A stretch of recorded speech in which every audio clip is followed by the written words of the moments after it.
En esta sesión vamos a hablar de una cuestión muy importante que tiene que ver con un soneto de Quevedo, al que vamos a reinterpretar con una poderosa crítica que desde el siglo de oro se hace retrospectivamente, póstumamente, sobre la edad contemporánea. Vamos a hablar de un soneto de Quevedo relativamente célebre, relativamente conocido, cuyo lema o título dice de este modo: repite la fragilidad de la vida y señala sus engaños y sus enemigos. Bien, este es un soneto muy típico de Quevedo, muy común de Quevedo, que ha pasado muy desapercibido, como casi todo lo que ocurrió en el siglo de oro español en la edad contemporánea. Aquí vamos a basarnos en este soneto, que es ejemplo de otros muchos sonetos de Quevedo, para demostrar que el existencialismo no es, ni mucho menos, un artificio de la edad contemporánea y que no cabe hablar de Quevedo como un imaginario presunto precursor del existencialismo, sino como precisamente uno de los artífices del existencialismo. Quiero decir con esto que aquí no vamos a argumentar cosas tales como que Quevedo es un precursor del existencialismo, que marcan sobre todo figuras como Kierkegaard o Heidegger, situando el centro de gravedad del existencialismo en figuras como Kierkegaard, Heidegger, Sartre, e incluso hasta el propio Schopenhauer o Nietzsche, sino que estos últimos escritores, pensadores, sofistas o simplemente logoterapeutas del mundo contemporáneo, son las consecuencias de no haber leído mucho de lo que en el siglo de oro se escribió sobre asuntos a los que ellos mismos se refieren desde una supina ignorancia. Es decir, que una de las características de la edad contemporánea es que trata de responder a preguntas cuya respuesta ya se había dado 300 siglos antes, pero que por ignorancia, porque no han leído y porque no conocen, tratan de nuevo de replantearse y tratan de responder a esas preguntas desde un mundo semánticamente inferior a aquel mundo que habitaban aquellos escritores del siglo de oro que disponían de más y de mejores conocimientos que ellos para responder a esas mismas preguntas. Dicho más claramente, Schopenhauer, Kierkegaard, Nietzsche, el propio Camus, por ejemplo, Heidegger, se hacían preguntas sobre cuestiones que ya se habían respondido y que ya se habían solucionado con mejores y más potentes conocimientos en el siglo de oro español que en la edad contemporánea. Pero ellos se hacen esas preguntas simplemente porque ignoran lo que había ocurrido antes que ellos. Y sin embargo, el mundo actual, el mundo contemporáneo, lee a estos autores, lee a Schopenhauer, lee a Nietzsche, lee a Heidegger, como si ellos hubieran sido los grandes descubridores o los grandes artífices de algo llamado existencialismo, que ya el propio Quevedo, entre otros autores, incluso a veces antes del propio Quevedo, habían delimitado, habían definido y habían articulado perfecta y plenamente. Esto es una cosa muy curiosa que tiene que ver sobre todo con las consecuencias del siglo XVIII, las consecuencias europeístas y anglosajonas del siglo XVIII, y que tiene que ver sobre todo con el idealismo alemán. Es decir, el idealismo alemán se enfrenta desde cero, cuando Alemania sale de la Edad Media, prácticamente a finales del siglo XVIII, es cuando Alemania sale de la Edad Media, cuando prácticamente toda la Europa del Norte sale de la Edad Media, y trata de reconstruir el mundo a su medida, trata de reconstruir el mundo a la medida de la anglosfera, y se enfrenta a realidades que ya la tradición literaria y cultural hispano-grecolatina, es decir, la de la Europa del Sur, la de la Europa meridional, ya se había enfrentado desde hacía siglos, y a las cuales, insisto, había dado una respuesta, una explicación y una solución perfectamente coherentes y compatibles sobre todo con el ser humano. La gran diferencia frente a lo que va a hacer el pensamiento anglosajón y sobre todo el pensamiento del idealismo alemán es que estos autores, los del idealismo alemán, se enfrentan a la realidad prescindiendo de la realidad. Claro, esto es una manera extraordinaria de interpretar la realidad, porque claro, si yo quiero interpretar la literatura prescindiendo de la literatura, Entonces, claro, me dedico a ejercer teoría literaria del siglo XXI, que son teorías literarias que se relacionan con otras teorías literarias, pero sin tocar la literatura. Esto es una cosa magnífica. Esto es como tocar el piano, pero sin pulsar una tecla. Pues es lo mismo que hace el idealismo alemán. Interpreta la realidad, pero negando a la realidad un valor objetivo. Entonces, claro, si yo toco el piano evitando cualquier relación áptica con el teclado, pues evidentemente los sonidos serán imaginarios. Y no precisamente como los que podía imaginar un Beethoven, que poseía un oído absoluto en la plenitud de su sordera, sino simplemente la instrumentalización de alguien que jamás ha tenido ningún tipo de relación con una expresión musical. Es lo mismo que les ocurre, insisto, a los idealistas alemanes. ¿Cómo interpretar la realidad prescindiendo de la realidad? Eso es lo que hace Kierkegaard y el existencialismo de Kierkegaard. ¿Cómo? Pues con imaginación. Pero claro, cuando se interpreta la realidad con una imaginación que prescinde de la realidad, pues quizás conviene consultar a un psiquiatra, porque a lo mejor se padece un trastorno esquizotípico de personalidad. Y claro, en este tipo de cuestiones, cuando se intenta escribir algo a partir de estos presupuestos, el resultado es la filosofía, no la literatura. La literatura nunca pierde de vista la realidad. La filosofía con frecuencia es un salto en el vacío, en dirección contraria a la realidad, sobre todo la filosofía del idealismo alemán. Porque claro, cuando hablamos de filosofía, lo primero que hay que hacer es decir de qué filosofía hablamos, y en segundo lugar hay que advertir si esa filosofía habla de religión, entonces ¿por qué lo llaman filosofía?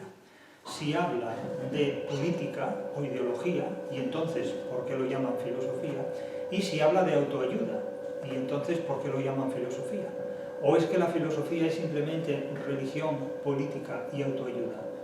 Claro, esas son cuestiones que habrá que preguntarse y habrá que plantearse en un momento dado. Porque entonces, ¿para qué la filosofía? Para eso ya nos quedamos directamente con la religión, con la política o con la autoayuda. Y prescindimos completamente de la filosofía. Es decir, ¿por qué lo llaman filosofía si es otra cosa? ¿No? ¿Para qué? Para dignificarse, para sublimarse. Pues es una cuestión que habrá que criticar y que habrá que discutir ampliamente. Vamos aquí al soneto de Quevedo y veremos que un hombre que nace, como hemos dicho tantas veces, en 1580 y muere en 1645, y que es artífice de un concepto completamente moderno de existencialismo, muy anterior a Schopenhauer, muy anterior a Kierkegaard, a Heidegger, a Nietzsche y a todos estos verborreicos escritores que hablan de cosas obvias y evidentes sin decir absolutamente nada, pues no deja de ser llamativo. Dice el soneto, repite la fragilidad de la vida.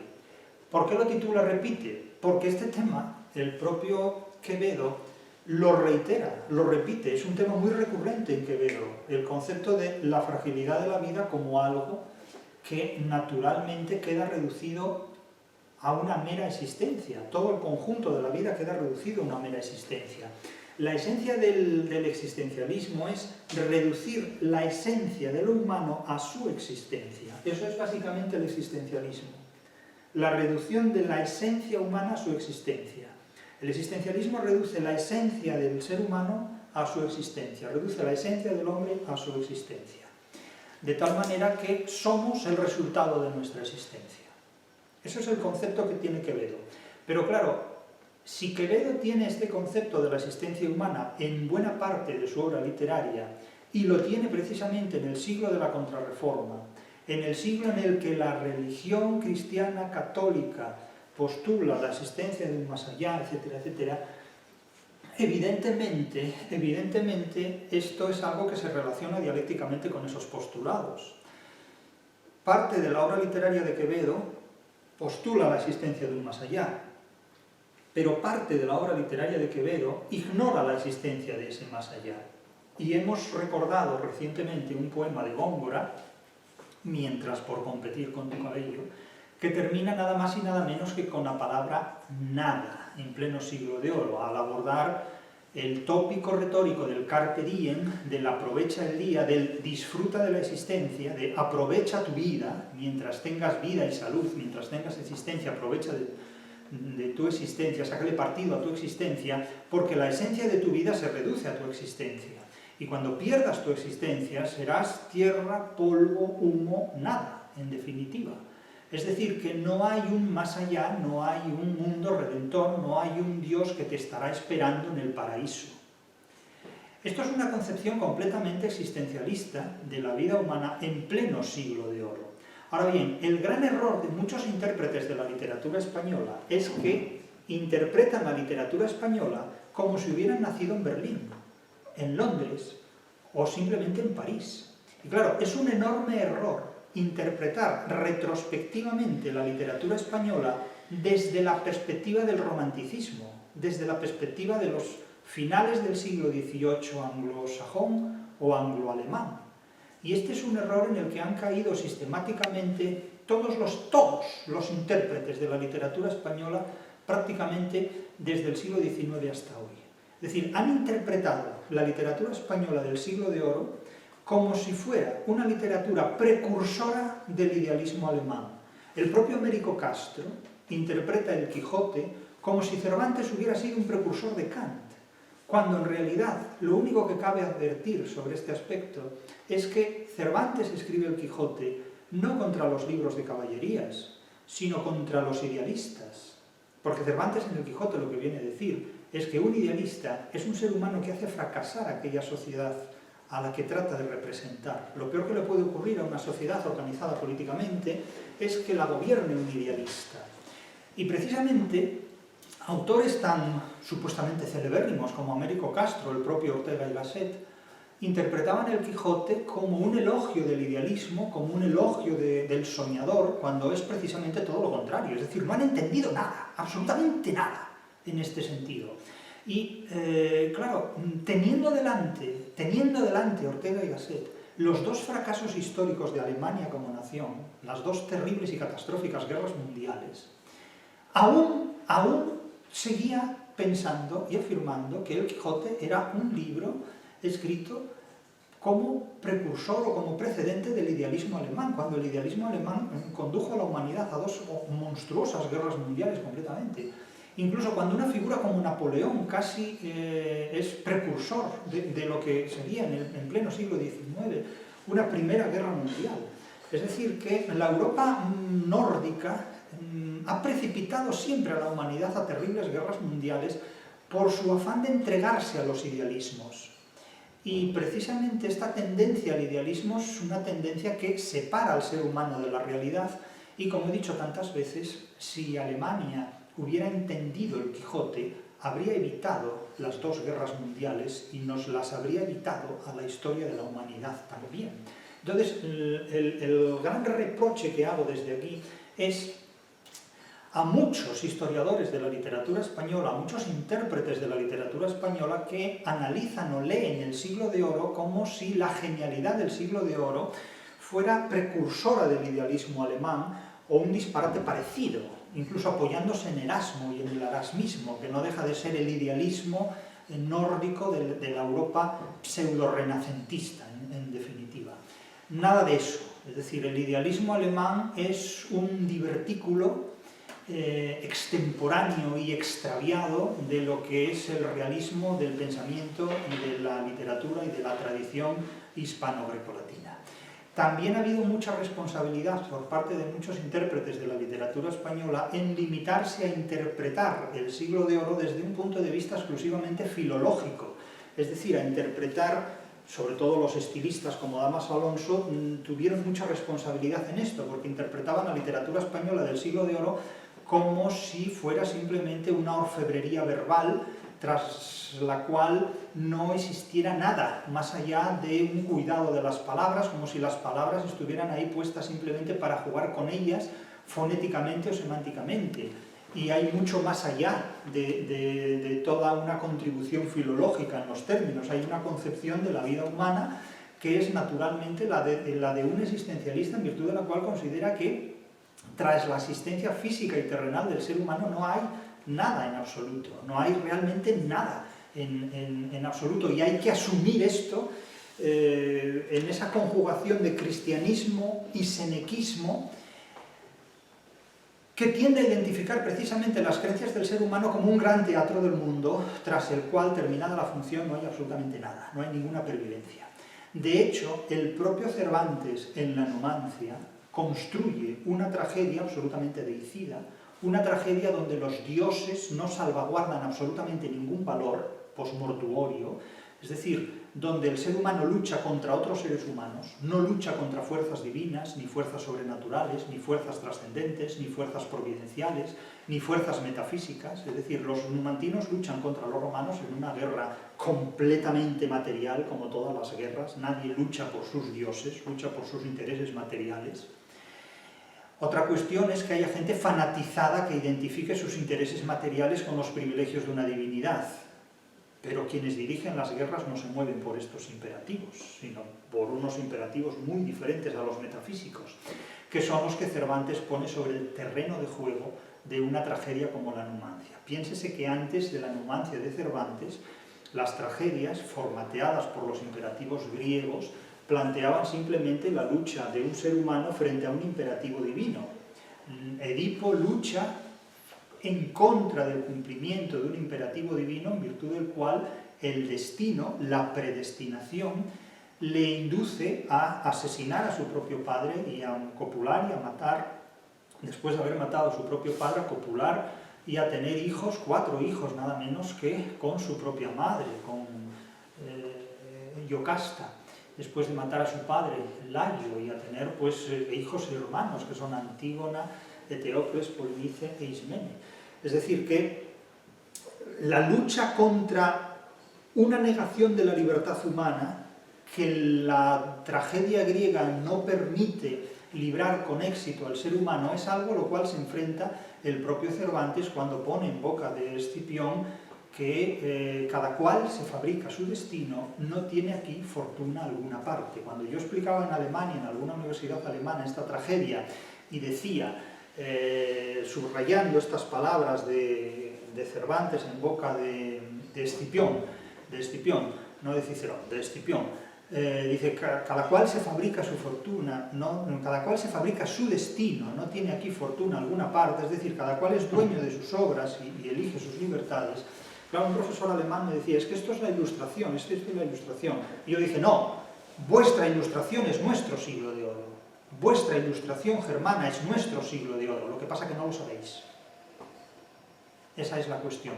Es decir, os reconocéis en el siglo de oro español cuando lo leéis, pero habéis construido una ilustración de espaldas al siglo de oro. Y, evidentemente, la habéis construido peor, con muchas más deficiencias, porque habéis prescindido de la realidad. Y precisamente por haber prescindido de esa realidad, mucho atrévete a saber, mucho sapere aude, mucha mayoría de edad en todo lo que se quiera, para después terminar en una exaltación del pietismo, del luteranismo, de la religión, del más allá, de la metafísica y de 2 guerras mundiales. A eso conduce el idealismo. Lo que dice Quevedo es lo siguiente: repite la fragilidad de la vida y señala sus engaños y sus enemigos. Nótese que ni los engaños ni los enemigos son religiosos, son totalmente humanos. Este es uno de los sonetos más ateos de Quevedo, si se permite hablar en tales términos. Es uno de los sonetos más agnósticos de Quevedo, si se permite hablar en tales términos. O es uno de los sonetos más senequistas de Quevedo y menos cristianos, aunque se puede ser un católico ateo, un cristiano ateo, en tanto que se reciba una filosofía cristiana desposeída de implicaciones metafísicas.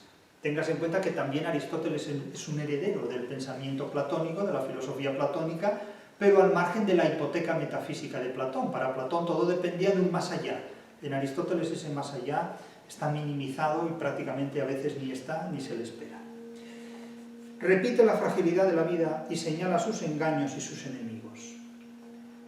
Pregúntense aquí en este soneto dónde está la religión, en el caso de Quevedo, Y lo escribió Quevedo, no lo escribió ni Camus, ni Nietzsche. ¿Dónde puede Nietzsche escribir esto? Ni Heidegger. ¿Dónde puede Heidegger escribir esto? Simplemente Heidegger es simplemente el sacerdote del Dasein, de un fantasmón más de la historia de la filosofía. Dice Quevedo, ¿qué otra cosa es verdad sino pobreza? En esta frágil vida y liviana, los 2 embustes de la vida humana desde la cuna son honra y riqueza. el tiempo que ni vuelve ni tropieza, en horas fugitivas la devana, y en errado anhelar siempre tirana, la fortuna fatiga su flaqueza. Vive muerte callada y divertida, la vida misma, la salud es guerra, de su propio alimento combatida. Oh, cuánto inadvertido el hombre yerra, que en tierra teme que caerá la vida y no ve que en viviendo cayó en tierra. Bien, con tan sencillez, con tal sencillez de palabras, con tanta sencillez de palabras, porque prácticamente todo el léxico que aquí aparece es un léxico de una extraordinaria llaneza y de una curiosa claridad, salvo algún que otro término que por evolución histórica ha podido adquirir o derivar o trasladar su significado original, y ahora vamos a explicar.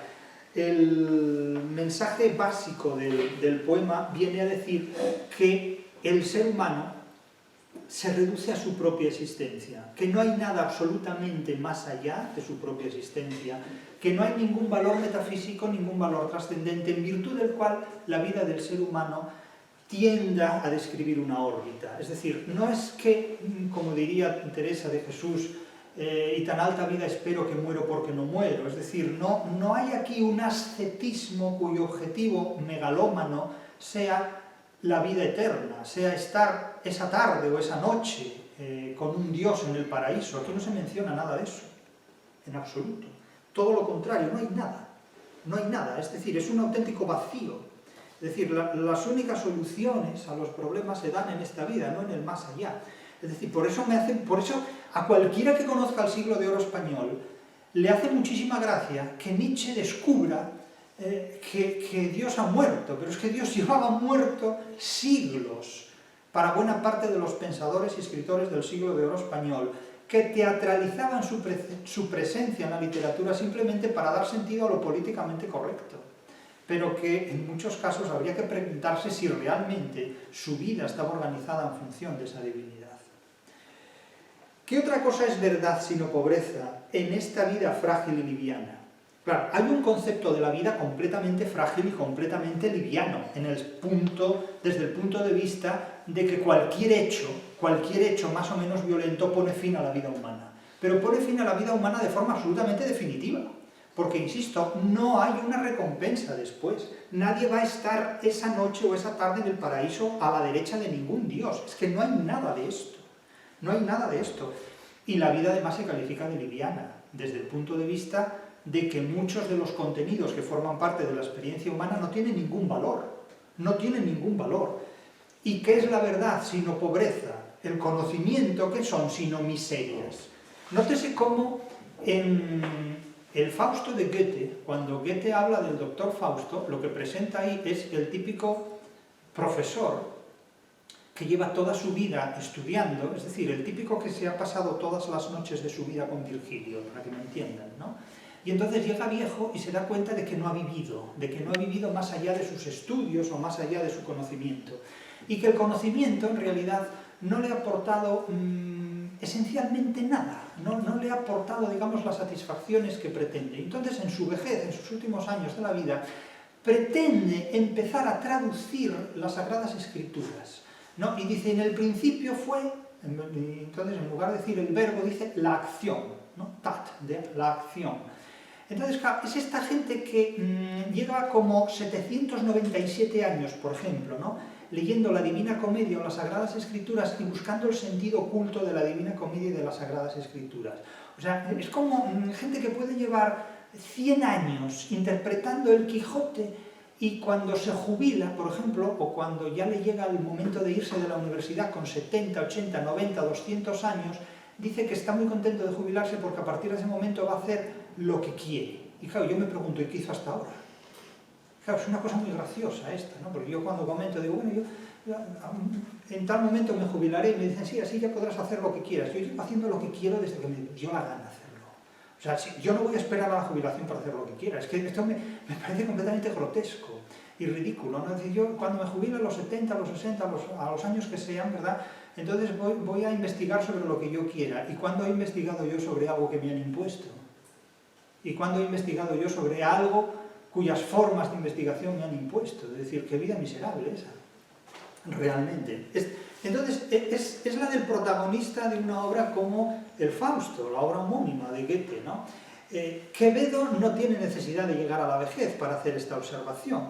¿Qué otra cosa es verdad sino pobreza? Es decir, todos los conocimientos de la vida humana son muy frágiles porque perecen. Es decir, Quevedo lo que sostiene aquí es la idea de que la vida humana está realmente sobrevalorada. Está realmente sobrevalorada porque en el fondo la vida humana es algo tan débil y tan vulnerable y tan fácilmente destructible que en unos segundos desaparece completamente, como vamos a desaparecer todos nosotros en cualquier momento de nuestra existencia y no quedará de nosotros absolutamente nada, porque con el paso del tiempo no seremos ni recuerdo siquiera. Por lo tanto, en este punto estos autores consideran que la vida humana está totalmente sobrevalorada, desde posiciones que consideran que la honra o la riqueza, el honor y el dinero son grandes valores. Claro, como advierte en los dos últimos versos del primer cuarteto, los dos embustes de la vida humana desde la cuna son honra y riqueza, y este son suena violentísimamente como acento métrico en sexta sílaba, es decir, en la sílaba central del endecasílabo, que tiene 5 sílabas métricas antes y 5 después, y en una perfecta simetría suena como una auténtica hostia dentro del soneto, directamente, hay que decirlo así. Desde la cuna son, honra y riqueza, con una reverberación en son, honra y riqueza, que es, claro, el estilista de turno diría que es cortante. El ron, honra y riqueza, desde la cuna son, honra y riqueza. Este es uno de los endecasílabos mejor diseñados del siglo de oro español y, por tanto, de la literatura universal. Los dos embustes de la vida humana desde la cuna son, honra y riqueza. Y el primer verso del segundo cuarteto suaviza enormemente la situación. El tiempo, pausa, que ni vuelve ni tropieza. En horas fugitivas la devana. ¿A quién devana? A la vida humana, que es el referente del primer cuarteto. La vida humana es el protagonista del primer cuarteto y de todo el soneto. La vida humana cuya verdad no es sino pobreza. La vida humana que es frágil y liviana. La vida humana cuyos dos mayores embustes son honra y riqueza. Es decir, toda nuestra existencia, en definitiva, acaba en nada. El no somos nada, en polvo, en humo, en tierra, en sombra, en nada, que diría Góngora. Nietzsche lo dirá 300 años después. Se enteró de que la lluvia cuando llueve implica que el agua cae hacia abajo. Se enteró, bien. Se enteró de que el triángulo tiene 3 lados y lo dice públicamente, ¿no? Como si...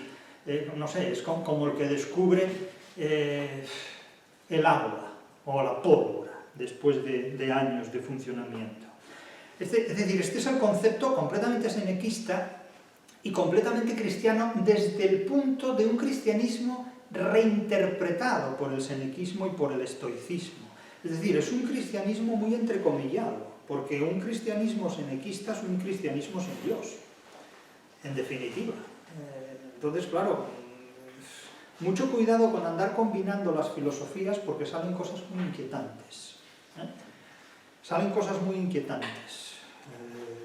A Spinoza le salieron combinaciones muy inquietantes cuando combinó la creencia en Dios con el panteísmo, porque entonces resultaba que si Dios estaba en todas partes no estaba en ninguna. En fin.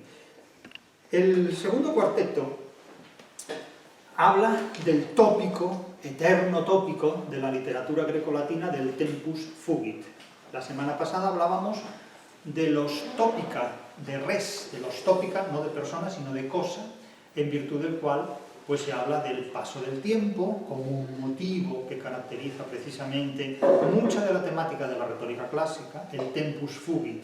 Se hablaba también del ubi sunt, es decir, ¿dónde están los que hoy no están y en el pasado estuvieron? ¿Dónde están las glorias pretéritas de las ruinas, como por ejemplo vimos en el caso de las ruinas de Joray, ¿no? Es decir, el paso del tiempo que va deteriorando enormemente pues significantes cuyo significado en el pasado pues ya ha cambiado o ha desaparecido. De hecho, las ruinas son significantes presentes de significados pasados que se han perdido de vista o que se han disuelto completamente pues ante nuestra experiencia o ante nuestras posibilidades humanas. Son diferentes tópicos que hay y el del tempus fugit es un tópico muy recurrente. Ahora bien, el tempus fugit, desde el punto de vista del existencialismo, parte de una comparación o de una metáfora. Es decir, la vida humana se disuelve en el tiempo, la vida humana se va deshaciendo en el tiempo. Díganme ustedes si esto no es el título del libro de Heidegger, Sein und Zeit, Ser y Tiempo, de 1927.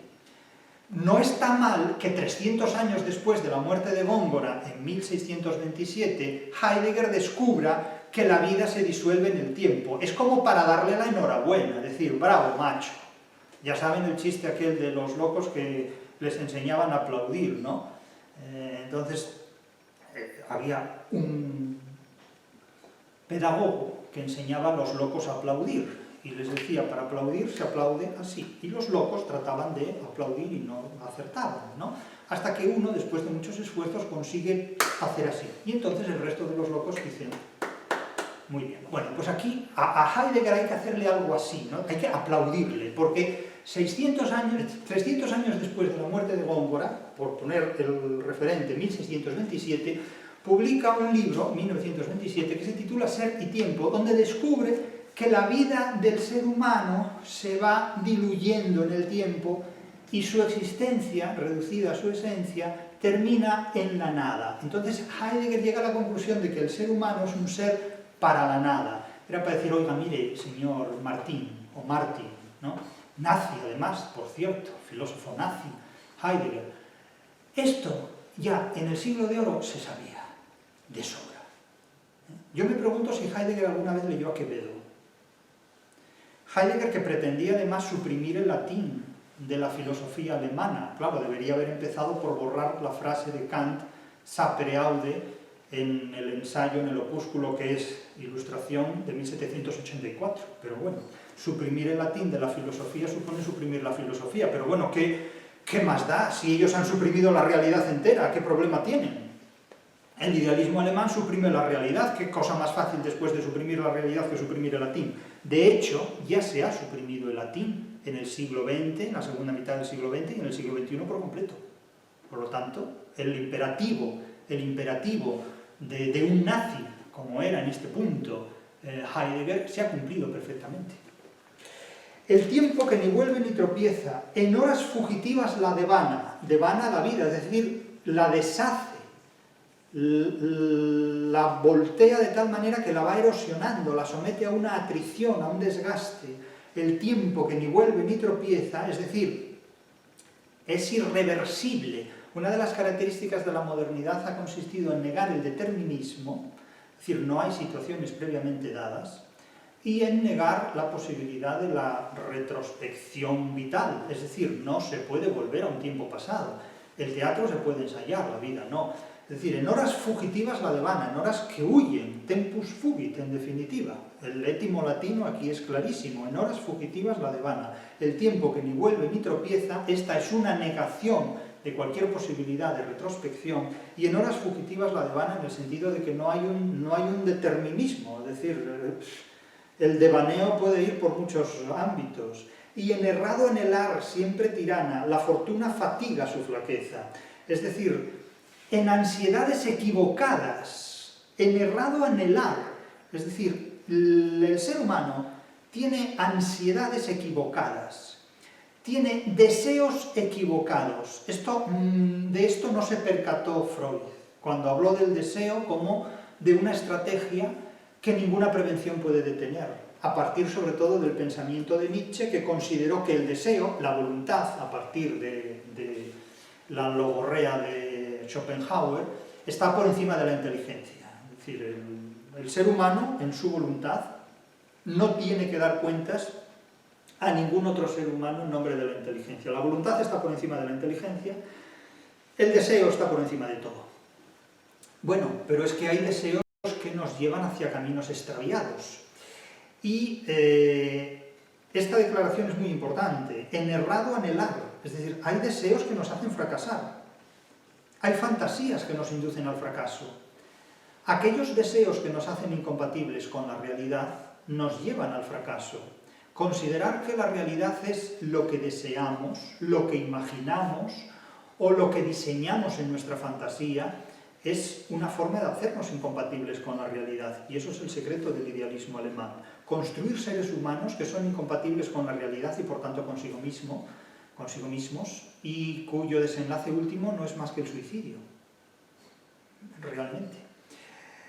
Y en errado anhelar siempre tirana porque, claro, si alguien nos induce a comportamientos contrarios o incompatibles con la realidad, de una manera casi diríamos drogodependiente, porque no es posible librarse de ello, claro, el resultado es que somos víctimas de una tela de araña de la que no podemos salir, somos víctimas de una red social o de redes sociales.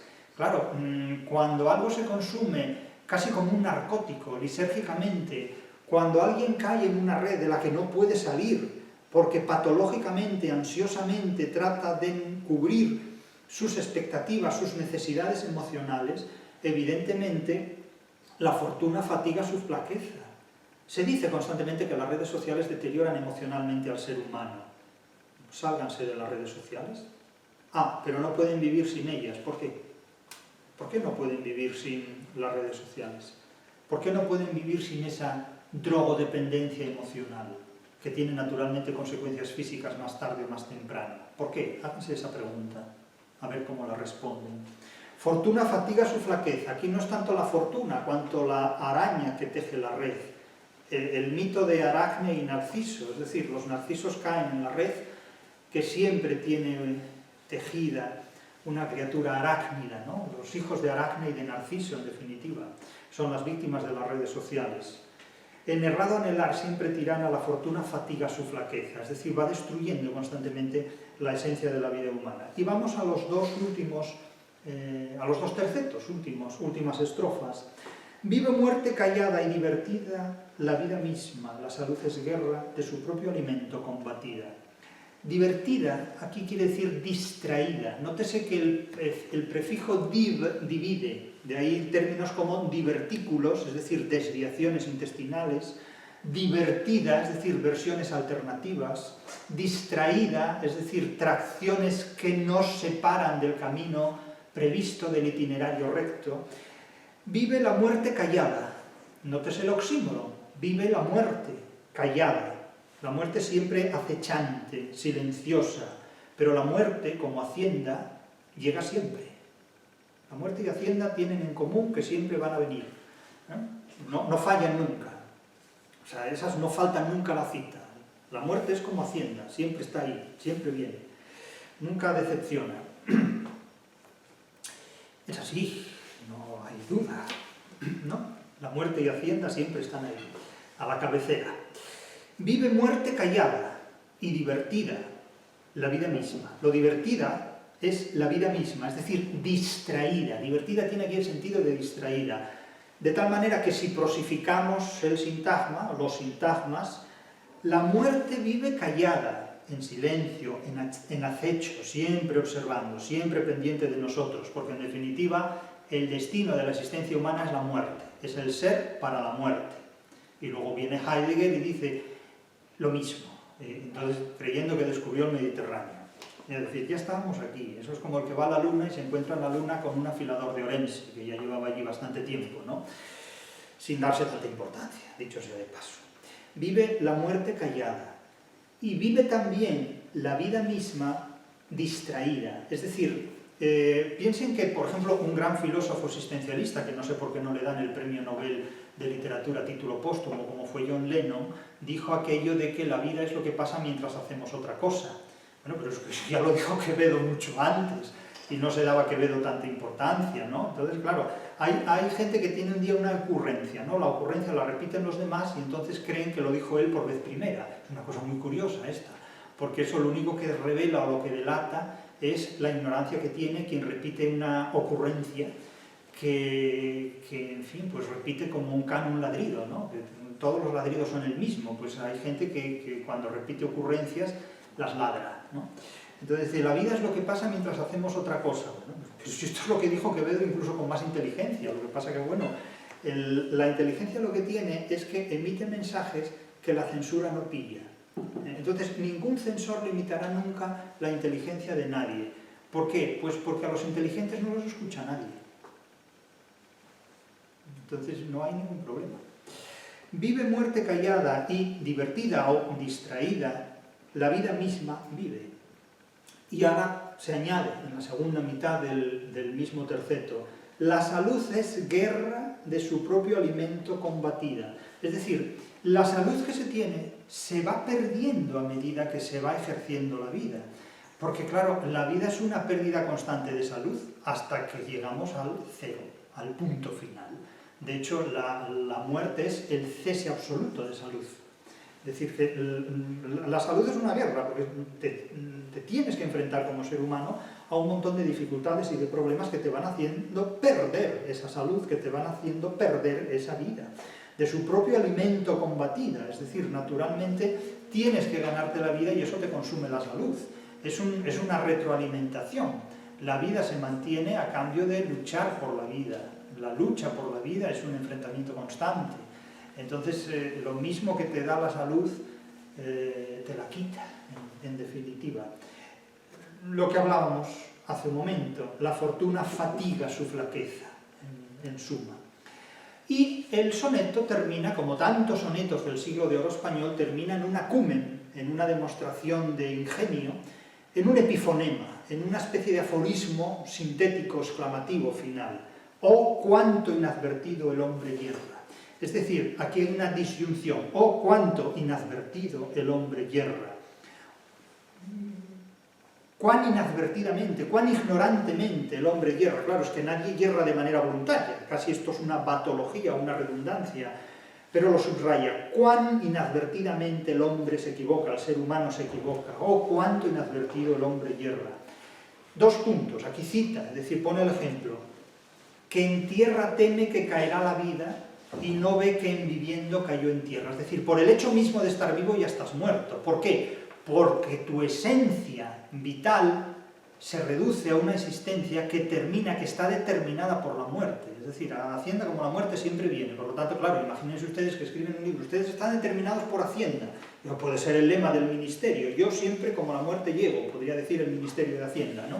Pues aquí ocurre lo mismo, en definitiva. Es decir, vamos a morir todos, ¿no? Suele decir, vamos a morir todos, arrepentíos, el fin está cerca. Sí, bueno, ya lo sabemos, pero carpe diem. Déjeme usted disfrutar del día. Como el chiste del Snoopy, vamos a morir todos, sí, pero hoy no. No lo sabemos, pero vamos a suponer que hoy no. Es decir, ya lo saben que vamos a vivir todos, pero tanto déjeme vivir. Entonces, claro, el existencialismo es una filosofía de la depresión, que hoy día no está de moda, precisamente. Hoy están de moda las filosofías de la ansiedad, básicamente. Es decir, las filosofías de la neurosis. Claro, suele decirse que los gobernantes, para que los ciudadanos estén en paz y no causen problemas, les entretienen con pan y circo. Bien, hoy el circo no es el espectáculo futbolístico ni el Coliseo romano. Hoy el circo es la política. Y en la política nos vemos todos. La política es un tema que no falla. Ustedes sacan el tema de la política y automáticamente tienen ahí debate sobre lo que quieran. Porque la gente se lleva muy bien hasta que invitan a la política a formar parte de la sobremesa. Y entonces ya se armó todo. Porque el circo es la política. El circo hoy es la política.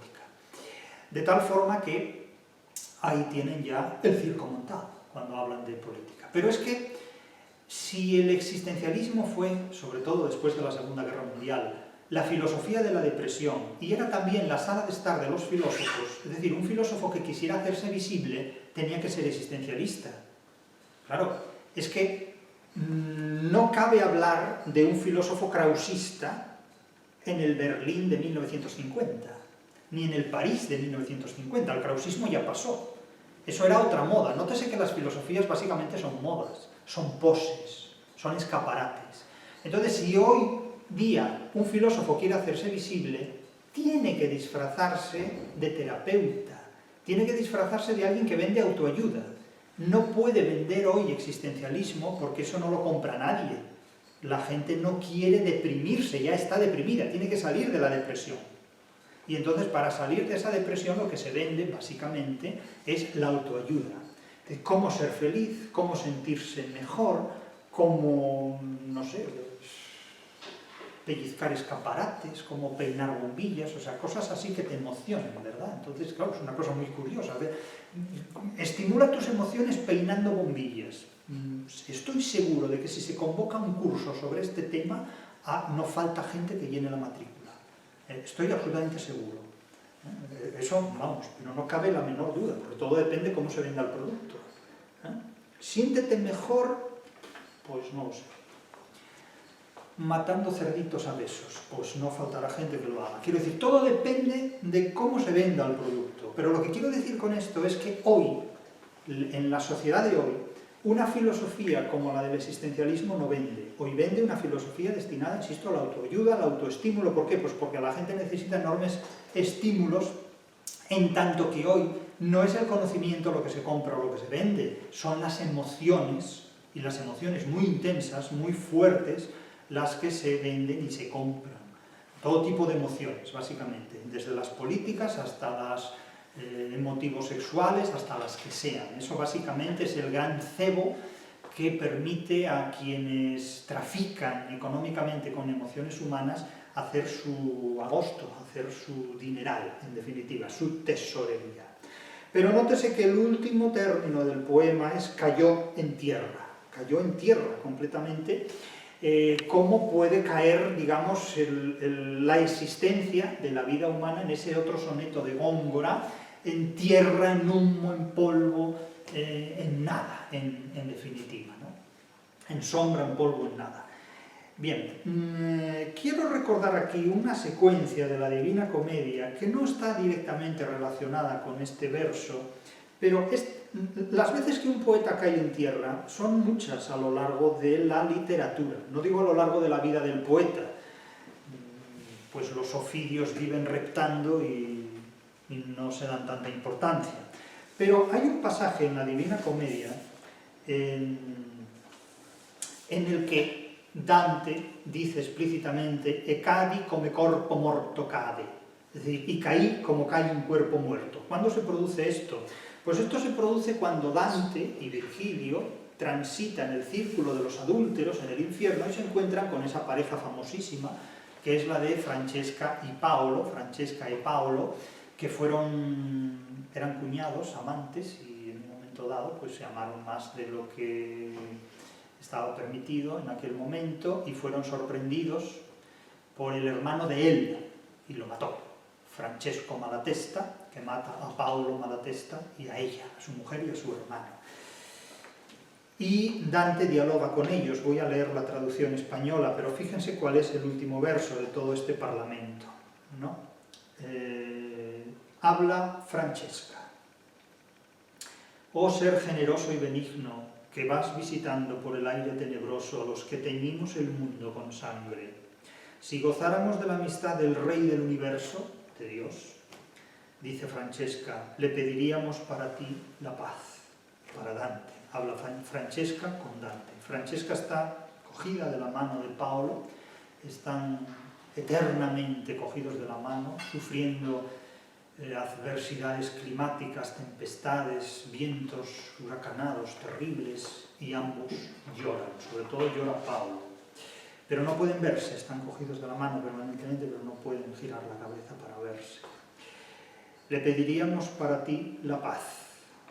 La paz en el corazón es lo más importante para los amantes. Más que las mariposas en el estómago, más importante es la paz en el corazón. Ya que te apiadas de nuestro terrible dolor. Lo que te plazca oír o hablar, nosotros te lo diremos o te lo escucharemos, mientras el viento calle como ahora. Es decir, les conceden una pausa para que dialoguen con Dante. Tiene asiento la tierra donde nací, en la costa donde desemboca el Po, con sus afluentes, para dormir en paz. Nótese cómo lo que más ansía una mente atormentada es la paz del cuore, en el corazón. El amor que se apodera pronto de los corazones nobles, valga la redundancia, porque el amor es incompatible con los corazones innobles y traidores. El amor que se apodera pronto de los corazones nobles hizo que Paulo, deíctico, el que tengo al lado, Paulo, se prendase de aquella hermosa figura que me fue arrebatada del modo que todavía me atormenta, es decir, se enamorase de mi cuerpo, de mí. El amor que al que es amado obliga a amar, en tanto que, claro, esto Marcela en el Quijote no lo aceptaría, diría, no, yo no tengo por qué amar a quien me ama por el hecho de que me ame, yo tengo mi libertad. Pero aquí Francesca está ya dentro de todavía diríamos, no ya, todavía dentro de la tradición del amor cortés y corresponde al amor. Incluso en el amor cortés la dama a veces desdeña al amado, pero en este caso Francesca es alguien que corresponde a ese amor con gratitud. La respuesta al amor es también un reconocimiento al amor que se profesa. Aquí hay un mutuo reconocimiento por parte de los amantes. El amor que al que es amado obliga a amar en señal de agradecimiento y de correspondencia natural y vocacional. Me infundió por Paulo, una pasión tan viva que, como ves, aún no me ha abandonado. Es decir, que aunque han cometido el adulterio no se arrepienten. Viene a sugerir que no se arrepienten, no le ha abandonado la pasión por él. El amor nos condujo a una misma suerte, repite, el amor nos condujo a una misma suerte, a una misma muerte, que es la misma suerte en este caso. Ya veo más de lo que hay en el texto, pero el amor nos condujo a una misma muerte, a una misma fortuna o infortunio. Bueno, el sitio de Caín espera al que nos quitó la vida. El sitio de Caín espera porque fue un fratricidio, es decir, un hermano mató a otro hermano. Por tanto, el sitio de Caín espera a quien los mató. Estas fueron sus palabras, dice Dante de nuevo. Cuando vi a aquellas almas heridas, incliné la cabeza. Nótese el dramatismo de Dante. Y tanto tiempo la tuve así, que el poeta me dijo, ¿en qué piensas? Le dice Virgilio a Dante, ¿en qué piensas? Y Dante dice, oh infelices, dije al contestar, ¿cuántos dulces pensamientos, cuántos deseos llevaron a estos al doloroso trance? Es decir, tuvo que ser muy fuerte el deseo, ¿no? Ya hemos dicho que el deseo es una estrategia que ninguna prevención puede detener. Y esto lo descubre Freud después de que la humanidad llevara deseando tantos siglos tantas cosas. Luego me volví a ellos y les dije, Francesca, tus martirios me hacen derramar lágrimas de tristeza y piedad. Pero dime, en el tiempo de los dulces suspiros, ¿cómo y por qué os permitió el amor que conocisteis los turbios deseos? Bueno, la pregunta de Dante también me parece, pero vamos a ver, Alighieri, ¿de qué guindo caíste? O sea, es que, vale, bien. Entonces ella responde, nessuno mayor dolore, ¿no? Dice, no hay mayor dolor, me replicó, que acordarse del tiempo feliz en la miseria, del tiempo felice en tiempos de pesadumbre, ¿no? En la miseria. Bien lo sabe tu maestro, le dice por Virgilio, bien lo sabe él, bien lo sabe Virgilio. Y eso que Virgilio no sabía que después iba a llenar las noches de Borges, pero bueno, pobre Virgilio. Bien lo sabe tu maestro, pero si tienes tanto deseo de conocer la primera raíz de nuestro amor, le dice Francesca a Dante, te lo diré mezclando la palabra y el llanto. Y dramatiza la escena y la cuenta. Bueno, la dramatiza, la narra. Leíamos un día, por gusto, per piacere, cómo el amor hirió a Lanzarote. Leían un libro, los dos. Francesca y Paulo leían un libro. Hay montones de lienzos y de cuadros, una iconografía magnífica sobre este momento. Es uno de los más célebres de la Divina Comedia. Leíamos un día per diletto, dice en el original, per diletto. Cómo el amor hirió a Lanzarote. Estábamos solos y sin cuidado, es decir, muy al natural. Nos miramos muchas veces durante aquella lectura, es decir, se miraban más al rostro que al libro. Esto es inquietante siempre. Y nuestro rostro palideció o se encendió, según se mire, palideció. Pero fuimos vencidos por un solo pasaje. Es decir, fue el libro, ¿no?, el que venció todo. Por un solo pasaje, cuando leíamos que la deseada sonrisa se interrumpió en el beso del amante. aquí no me gusta la traducción porque la hace en pasiva y debe ser activa. El beso del amante interrumpió la deseada sonrisa. Es mucho más expresiva la voz activa que la voz pasiva. De hecho, es mucho más expresiva la lengua española que la inglesa, porque la lengua española desestima siempre la voz pasiva. Otra cosa es que haya mucha gente que hable con pasivas inglesas en léxico español, pero eso ya es un problema de ellos, no mío. Cuando leímos que la deseada sonrisa se interrumpió en el beso del amante, Paulo, que ya nunca se apartará de mí, me besó temblando en la boca. Claro, esta es una traducción inevitablemente pobre, porque el original italiano, como todo Dios sabe, como todo el mundo sabe, dice la bocca mi baciò tutto tremante. Claro, esto es intraducible a ninguna otra lengua. Esto solo se puede decir en el italiano de Dante. La bocca mi baciò tutto tremante. Galeotto fue el libro y quien lo escribió. Aquel día ya no seguimos leyendo, ya no siguieron leyendo porque pasaron a otro capítulo. Mientras que un espíritu decía esto, el otro lloraba de tal modo que de piedad sentí un desfallecimiento de muerte y caí, y aquí voy, y caí como los cuerpos muertos caen. E caddi come corpo morto cade, dice Dante. Después de la boca mi baciò tutto tremante, pues notes el último verso del soneto de Quevedo, y no ve que en viviendo cayó en tierra. Es decir, que la vida del ser humano en la tierra es polvo, es sombra, es humo, es tierra de nuevo, es nada. Es decir, esta concepción totalmente existencialista de la vida humana está dada muchísimo antes que la anglosfera y que el idealismo alemán la hubiera descubierto, la hubiera vendido, revendido en los rastros, en el saldo, en el rastro del mundo académico.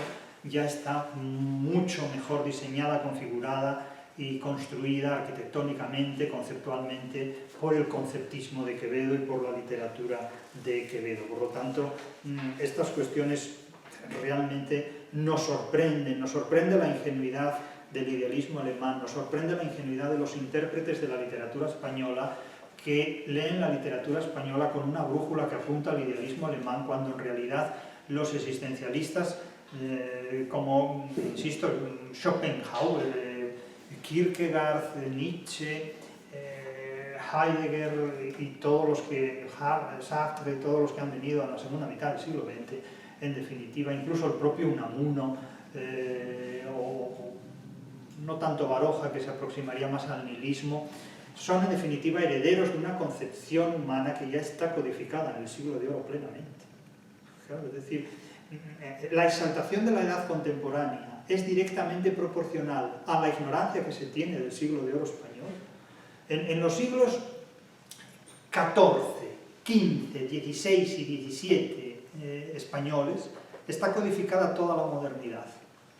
Otra cosa es que no se sepa nada acerca del siglo XIV español o acerca del siglo XV español. Es decir, el libro de Buen Amor dice cosas muy importantes acerca de la vida moderna, pero simplemente se ignoran porque no se han leído, no se conocen, ¿no? Claro, cuando se habla, por ejemplo, de Blas Pascal, que nace en 1621 y muere en 1600, no sé si 50 y pico por ahí, vamos, muy joven, muere antes de Quevedo incluso, y nace después de Quevedo. O sea, la vida de Pascal está implicada dentro de la cronología de Quevedo. Se habla incluso de Pascal como un precursor del existencialismo, pero vamos a ver, hombre, teniendo un Quevedo, me van a mencionar a Pascal como precursor del existencialismo, no sé, dentro de poco van a decir que Cervantes se inspiró en Shakespeare para escribir El Quijote, ¿no? Y cosas por el estilo, ¿no? Vamos, es que son cosas muy, muy curiosas, ¿no? O sea, realmente, insisto, en este repite la fragilidad de la vida y señala sus engaños y enemigos, es absolutamente admirable. Pascal, si Quevedo nace en 1580, no sé si Pascal nace en 1623 o por ahí, muere en 1662 o por esa zona, y Quevedo muere en 1645. 1645. Y Pascal, sí, efectivamente, Pascal creo que muere en torno a 1662 o una cosa por el estilo. Y Pascal ya es del siglo XVII, pero vamos, el existencialismo de Pascal en realidad es el de un hombre que quiere hacerse compatible con el más allá de forma completamente penosa y extraviada. Es decir, ya son autores que se han metido en un divertículo teológico-político del que no saben salir y para el que no encuentran ninguna solución, y la vida para ellos es un sufrimiento constante, como lo fue para Kierkegaard, un individuo que a punto de casarse con la que iba a ser su mujer, decide renunciar a ello para llevar una vida obsesionada por la teología y por la política, porque en realidad dicen dedicarse, por una concepción político-teológica de la vida humana, dicen dedicarse a la filosofía cuando en realidad están absolutamente sumidos en el pietismo, en las versiones más radicales del luteranismo. Eso no es filosofía, eso simplemente es fundamentalismo religioso, o en todo caso fundamentalismo filosófico, que es uno de los más radicales fundamentalismos que hay, que ha habido y habrá, en definitiva. Tengas en cuenta que el existencialismo debe mucho al romanticismo, y el romanticismo es un movimiento en el que todavía estamos hoy, de manera galopante, de manera tremenda. El romanticismo es un movimiento que ha tenido tres consecuencias todavía muy visibles hoy, que es la invención del inconsciente, y aquí Freud y Nietzsche tienen mucho que decir, la semilla del nazismo, y la semilla en general de todos los nacionalismos está en el romanticismo, pero sobre todo la del nazismo, y aquí Herder y el Volksgeist tienen mucho que ver, y la nostalgia de lo absoluto. El romanticismo, en definitiva, es un movimiento que surge como consecuencia de muchos hechos, entre los cuales hay uno que desempeña un papel muy importante. Con la llegada del romanticismo, los intelectuales, los escritores, perdieron el privilegio que les ofrecía el antiguo régimen. Es decir, Goethe, de hecho, es uno de los últimos intelectuales, de los últimos escritores que vive con los privilegios del antiguo régimen. Los intelectuales en el antiguo régimen trabajaban para la nobleza, que era quien los amamantaba, que era quien los mantenía. A partir de ese momento van a tener que trabajar para el Estado. Entonces ya se convierten en los intelectuales que se mueven por subvenciones. Es decir, la fuente que mantenía la intelectualidad en la Edad Media era la Iglesia, después pasó a ser la nobleza en el antiguo régimen y finalmente en la Edad Contemporánea es el Estado. En el siglo XXI, que es una época en la que los estados se disuelven y desaparecen, no se sabrá muy bien, yo no lo sé muy bien todavía, quién mantendrá a los intelectuales, quién subvencionará a los intelectuales. Incluso tampoco sé hasta qué punto si los intelectuales son simplemente ya necesarios y bastará solamente crear una imagen de alguien por inteligencia artificial que a través de diferentes redes sociales o medios mantenga a la gente estimulando determinadas formas de comportamiento. Es decir, el discurso de los intelectuales es ya demasiado complejo como para que se asuma. Por lo tanto, intelectuales, ¿para qué? Hoy día ya esa figura más bien queda reemplazada por otro tipo de estímulos mucho más elementales, mucho más intermitentes y más rápidamente cambiantes. Y no porque los intelectuales no cambian rápidamente, sino porque la diversidad del público ya requiere una diversidad de intelectuales. Tengan en cuenta que hoy día los intelectuales ya se reemplazan por otro tipo de figuras llamadas influencer o influyentes, que en realidad no influyen en nada, simplemente son figuras artificiales que aglutinan determinados momentos o determinados nódulos emocionales. Ahí no hay opinión pública, ahí hay gestión de emoción pública, nada más. Y naturalmente es una gestión que está al servicio de una actividad financiera, de una actividad comercial. Los intelectuales han dejado de ser rentables económicamente y hoy día ya quedan reemplazados por estas figuras llamadas de influyentes o influencers, que por supuesto no tienen formación académica porque no la necesitan, porque no venden conocimientos, lo que venden son emociones y aglutinan de la misma manera que el flautista de Hamelin arrastraba con el sonido de su flauta a los ratones, pues los influyentes supuestamente influyen emocionalmente sobre masas colectivas, por supuesto, colectivas, de gentes que funcionan emocionalmente al unísono con determinadas orientaciones que tienen naturalmente un fin comercial. Es decir, en Internet o se vende o se compra, o se vende o se compra. Esa es la razón de ser de la red, evidentemente, y las emociones hoy día venden enormemente. Entonces los intelectuales son criaturas ya innecesarias.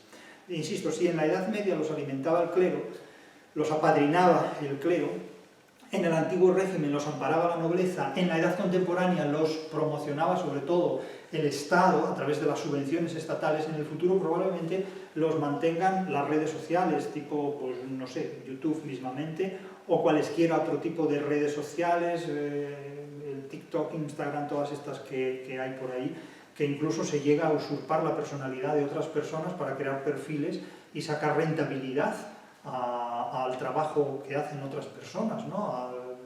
Usurpando su nombre, su imagen, etcétera, etcétera, y de esta manera, bueno, haciendo un uso totalmente, no sabemos con qué consecuencias, del trabajo ajeno, ¿no? Esto ocurre, pero vamos, la figura del intelectual queda completamente ya suplantada por la del incipiente influyente o influencer que irá adquiriendo cada vez más fuerza. Pero todo esto tiene muchísimo que ver con las consecuencias del romanticismo. Insisto, la invención del inconsciente, la semilla del nazismo y del nacionalismo en general, el Volksgeist, y la nostalgia de lo absoluto, es decir, responsabilizar al mundo moderno de la destrucción de la felicidad. Suponer que hubo una época donde todos éramos felices y que el mundo moderno, el mundo presente, ha destruido la felicidad. De ahí la ansiedad de generar en el ser humano una búsqueda de felicidad. La felicidad es lo que buscan aquellas sociedades emocionalmente fracasadas.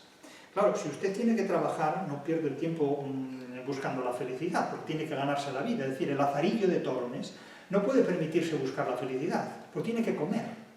Claro, la felicidad la busca alguien que no tiene nada que hacer y que no tiene consciencia de exigencias más inmediatas. Y entonces busca la felicidad en el trabajo, por ejemplo, y dice, no, es que a mí me gusta mi trabajo. Bueno, ¿qué remedio te queda más que engañarte a ti mismo diciendo que te gusta el trabajo? Y por fin, no, es que a mí me gusta mi trabajo. Bueno, pues que siga gustando, sigue ejerciéndole. Pregúntale a mucha gente si tuviera dinero, si se dedicaría a trabajar como lo hace, o trabajaría de otra manera, o se dedicaría a otro tipo de actividades, ¿no? Claro, depende de qué trabajo tengas y de qué trabajo hablemos. Ponte a picar carbón en la mina, a ver si te gusta meterte en 1 kilómetro debajo de la tierra comiendo carbón, a ver cómo trabajas, o en alta mar, etcétera, etcétera. Hay trabajos y trabajos, depende. Trabajos y trabajos. Una cosa es trabajar y otra dar clase, son cosas muy diferentes. Pero lo que quiero decir con esto es que el romanticismo es el resultado de aquellos que quisieron tener un lugar en el paraíso y fueron rechazados o no consiguieron ese lugar en el paraíso. El romanticismo, en definitiva, es el Edén de los endemoniados, es la gloria de los poseídos por el demonio, en definitiva. Es el Edén, es el Elíseo de los resentidos, de los creyentes resentidos, que son también los artífices del existencialismo, del idealismo alemán, los creyentes resentidos, los que están obligados a vivir en un mundo con el que no comulgan y al cual no son capaces de adaptarse. Son aquellas personas que son incompatibles con la realidad que les toca vivir y protestan. Protestan. Fíjense la mayor parte de los filósofos en qué han trabajado. Fíjense si encuentran algún filósofo que haya trabajado fuera de la actividad docente. No lo encontrarán. Hay algún caso, como Spinoza, que tuvo que pulir lentes, pero la mayor parte de los filósofos o han sido científicos y por tanto dejaron de serlo, dejaron de ser filósofos, como el caso de Newton, o es gente que no trabajó nunca, o trabajó dando clase, que es una forma muy sui generis de trabajar, si se me permite advertirlo. Pero en definitiva, el romanticismo es una invención de aquellos que han querido tener un puesto en el paraíso y no han sido admitidos en el paraíso, y entonces han generado un resentimiento emocional respecto a todo aquello que poseen los demás. Es decir, es la gloria de los endemoniados, en definitiva. Son los creyentes resentidos. Son aquellos que quieren creer en algo, pero no en el Dios que les han dispuesto. Entonces han inventado otro Dios. Se inventan un Dasein, se inventan una nada, se inventan un superhombre, se inventan un inconsciente, se inventan un Volksgeist, se inventan un noúmeno, se inventan un espíritu absoluto, se inventan una sustancia panteísta. Es decir, nótese que la filosofía siempre es como el horóscopo, siempre encuentra algún argumento para salirse del orden establecido y venderlo como si fuera un producto de calidad. De hecho, en el existencialismo encuentran un existencialismo cristiano, en la línea de Blaise Pascal, o en la línea de Søren Kierkegaard. Encuentran un existencialismo agnóstico, en el sentido de decir, hombre, nosotros somos algo diferente a los creyentes, en la línea de Camus, por ejemplo, o de Jaspers. Encuentran un existencialismo ateo, en la línea de Nietzsche, pues, bueno, nosotros estamos ya por encima de todo, absolutamente. Claro, es decir, que Siempre es como el horóscopo, hay un ascendente que pasa por aquí, hoy tendrás un buen día, pues lo he tenido malo, bueno, pero eso es porque tú tienes un ascendente, no sé qué otra cosa, y lo explica. Pues con el existencialismo y con la filosofía y con el psicoanálisis ocurre exactamente lo mismo. ¿Usted tiene un complejo de Edipo? No, yo no lo tengo, sí lo tiene, porque una de las características es negarlo, y usted lo niega, ¿no? Es que yo siempre me llevé bien con su padre o con su madre. Sí, bueno, pero es que en realidad eso precisamente oculta la pulsión, etcétera, etcétera. Entonces, siempre podrán tener una argumentación, porque como todo lo que se dice es absolutamente inverificable, todo vale. Y cuando todo vale es porque nada vale absolutamente para nada. Es decir, la admiración por muchas de las cuestiones que se plantean en la edad contemporánea se deben a la ignorancia que se tiene del barroco español. La mayor parte de las respuestas a las que el idealismo alemán trató de dar una explicación, trató de dar un desarrollo, ya están explicadas y mejor explicadas y mejor organizadas en el barroco español. Es decir, el conocimiento de los siglos XV, XVI y XVII españoles resuelve todos los problemas a los que desde la ignorancia, la edad contemporánea y el siglo XXI se trata de enfrentar, fracasando constantemente. La solución está en el barroco español. No pierdan el tiempo con otra cosa.